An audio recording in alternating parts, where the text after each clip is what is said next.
Okay. You unplug stuff, cover it up.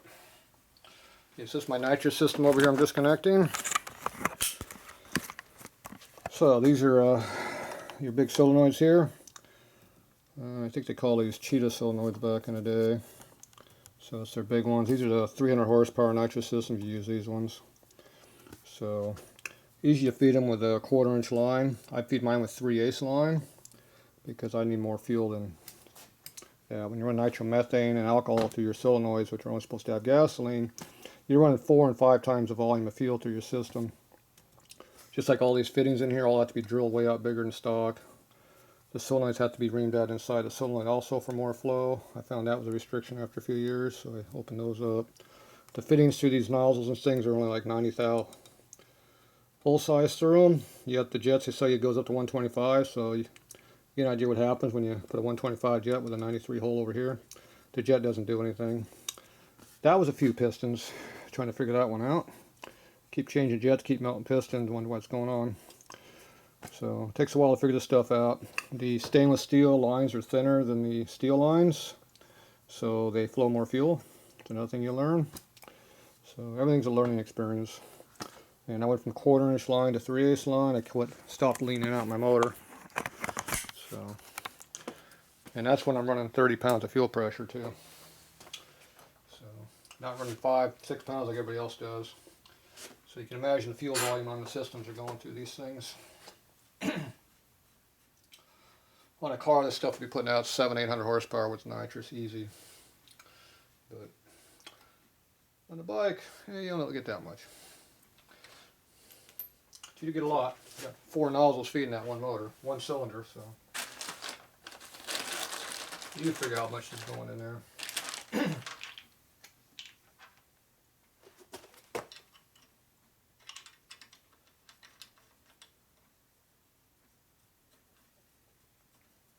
It fits pretty good. So everything on the bike is there for a reason. Just like this towel's here for a reason. It keeps this from rattling in front of my motor cases. So this is actually an important tool. It's always down there. It never comes out because there's no airflow there. But it protects the motor. We'll put that over in the battery so I don't lose it. Okay, so this line here is going to snake its way out from behind that. That's there. Got another one over here to disconnect. This is the fuel regulator of the carburetor. We dropped the carburetor down from 30 pounds down to 5.5 pounds. So actually they don't make a regulator for alcohol back in the day. They do now. This is a gas one. So I run nitromethane and alcohol through a gas one. Great. I don't think it ever got upgraded. It might have got upgraded to alcohol, but I don't remember. I don't think it has been yet. I don't upgrade nothing until it fails. When it fails, then you upgrade. Okay, I need 2 of these. I don't have 2 of these, so I'm gonna cheat. Where's my fancy new pliers at?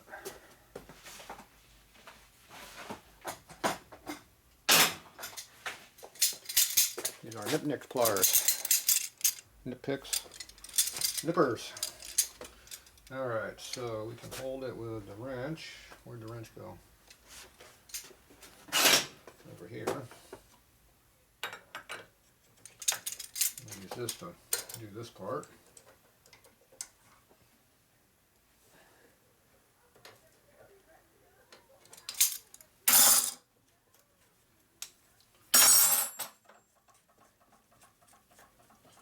Another -8 hose.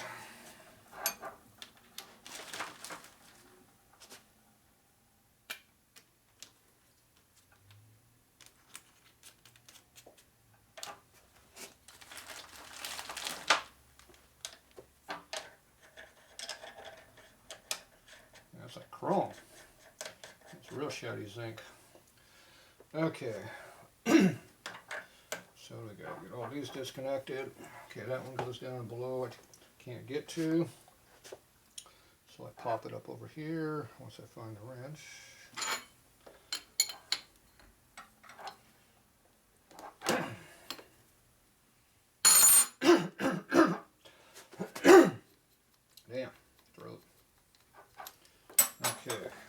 one. It's another Nitrous solenoid. They're hidden all over the place on this bike. You got the ones you see and you got the ones you can't see.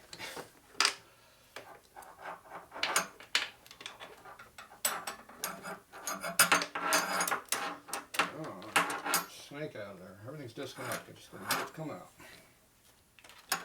Everything's wrapped around other things. There we go. I got my spider out. There you go. Manifold, everything. Now this is an old Pro Mod manifold here, cold air made that. So it's got a high speed Hillborn mechanical fuel injection blow-off valve in here, so that's my regulator. It's the most accurate regulator on the market, and it works really, really well. It's a big piston in there that goes back and forth. And as soon as that spring lifts off a little bit, it dumps all the fuel instantly. It's very sensitive, so it shuts on and off instantly. So as soon as you hit the nitrous button, you got full pressure right there. You have to wait for some diaphragm to decide it wants to work or not. So this is a system they made back in the 90s, and it still works today. Best one yet.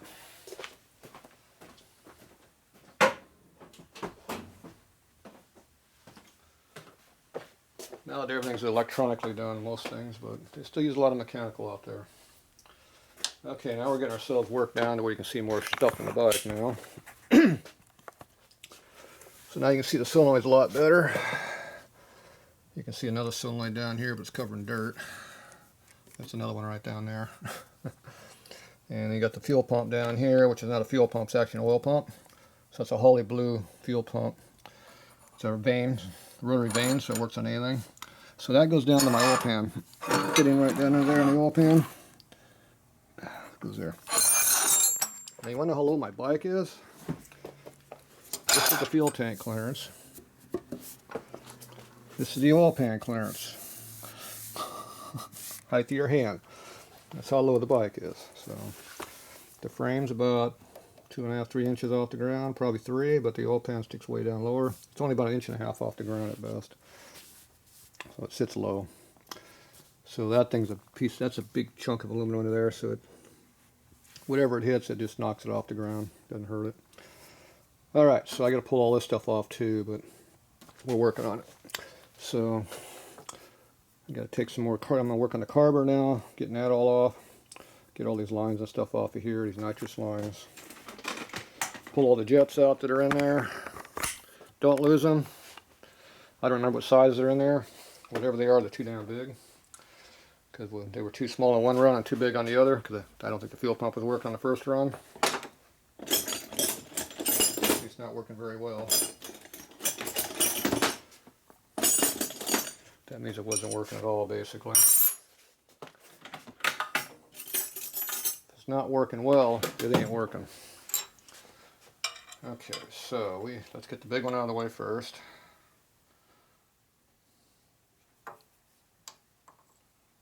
That in there. So if you hold your wrenches just right, all you gotta do is squeeze to tighten or loosen. You don't have to go like this and try to break stuff. Okay, so this is just a high-speed enrichment device. So I run a little small hole for the enrichment device. Now this looks bigger than my 24 I used to use. This looks like about a 60. So I was dumping a lot of fuel in there extra. Tried to make the nitro lean out a little bit, or richen up a little bit. Didn't work very well. It still runs real rich. Alright, so that's under 30 pounds of pressure, that hole. So you imagine how much that's putting into your motor. Okay, so that one goes there. Probably just get down here. Now that's solid wired in, so that doesn't bend that way. Get that out of the way. Okay, then I got all these jets up under here. I got a fuel cable over here I got to disconnect. That's a screwdriver. Need to be doing some of the stuff from the other side, but oh well.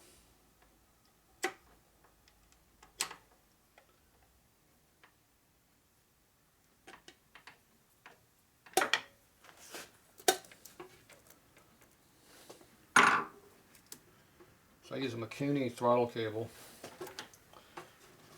for an old for an old VM38. So it gives me a nice 90°.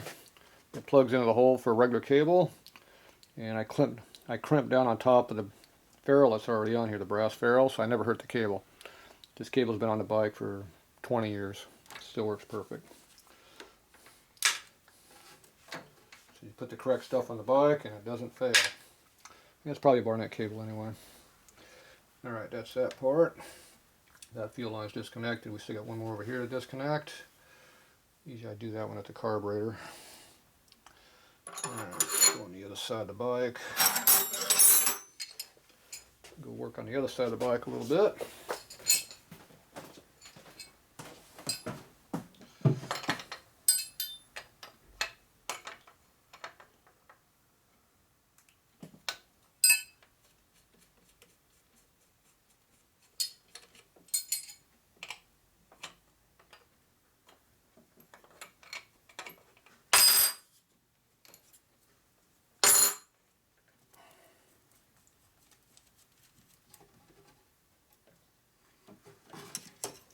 Mechanical tack cable never fails and it's accurate. Unlike electrics, it always fail and break, and I don't trust them.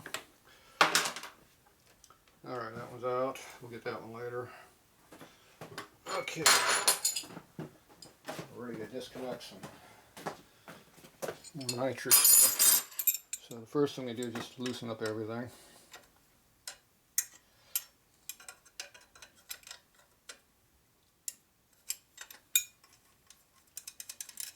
Way. These are kind of hard to get to. They're buried in here.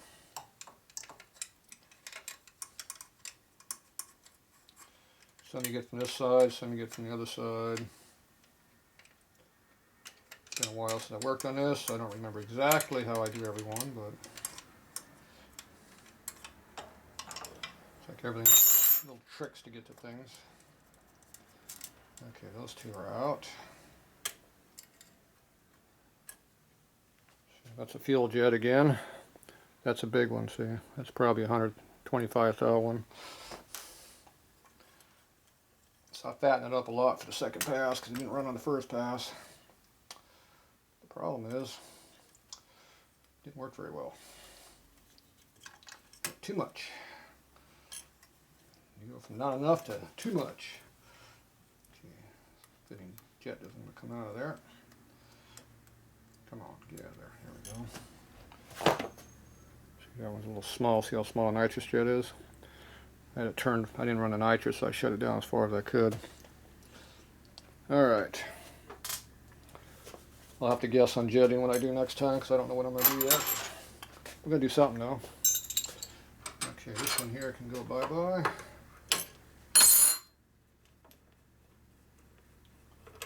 That hose out of the way. Cap that off.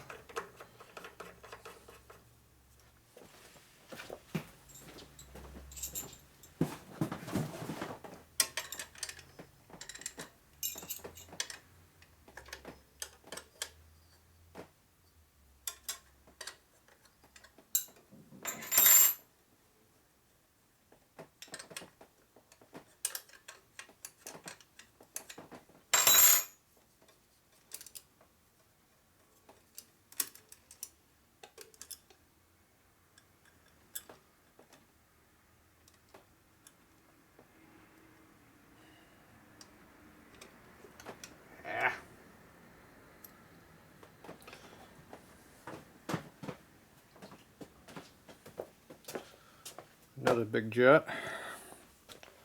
Another 125 probably. I had a lot of fuel on this bike last time. We're in 60% nitromethane, so it was definitely a big load in it.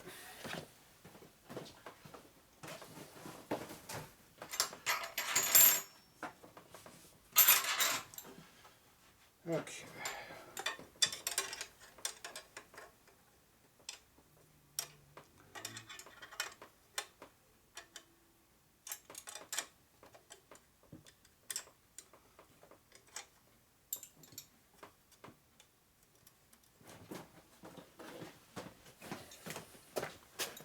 We're starting it a little loose.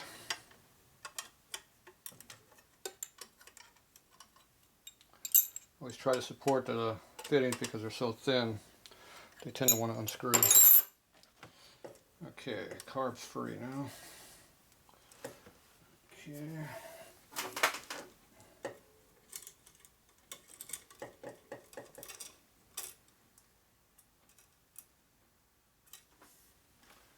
Yeah, another big one.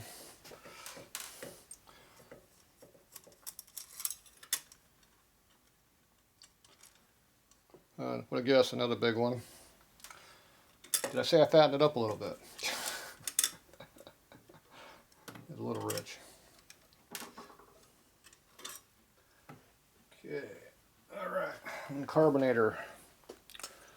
So, you know what size carburetor you need for a single cylinder 500 motor?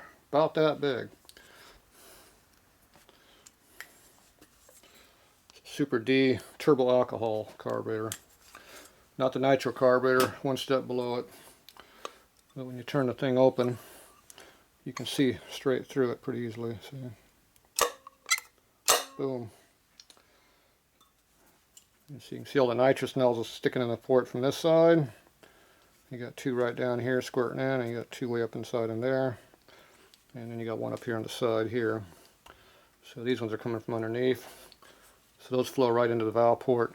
They just flood the intake port in the head directly with fuel. These two here fill the manifold full.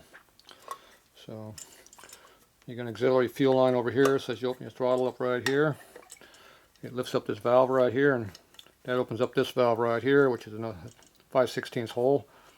It's going into here, and it's a 3/8 diameter needle and seat that goes up and down. And that's under 5 pounds of pressure, so it floods the carburetor instantly when that opens up. And that's why you got this big overflow right here. Top of the mask. Above the float bowl, there's a big slot in here, and the fuel goes in there and goes right down and out. So you don't flood your carburetor. Otherwise, you'd be choking the motor out with fuel. And if you forget to pull out the air cleaner, it runs really rich. Guess how I know. All right.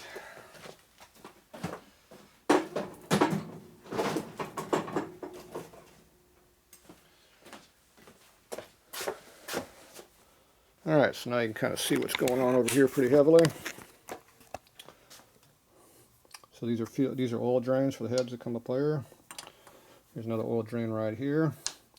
So this one drains right into my oil tank. Remember I said oil tank down low works good. You can drain into it. And then this one here drains right into here because I ran the bungs for the oil tank. So this just drains right in the cam cover and then it goes back to the tank. So and you can see all this stuff here. So I'll pop this off, and all that'll pop right out and be wide open. This is the filter on here. So I put that on there after a few years. I got tired of losing pumps all the time. I also took the feed fitting out of here and I put a long stainless steel screen on that also. And that helped save my oil pumps a little bit. Because you melt a piston every run, you get all that molten aluminum, broken piston rings, and everything else going in your motor. Can't stop it, so it just goes in there and wreaks havoc with everything. Alright, move on to the next layer of junk. Clean up and we'll be back.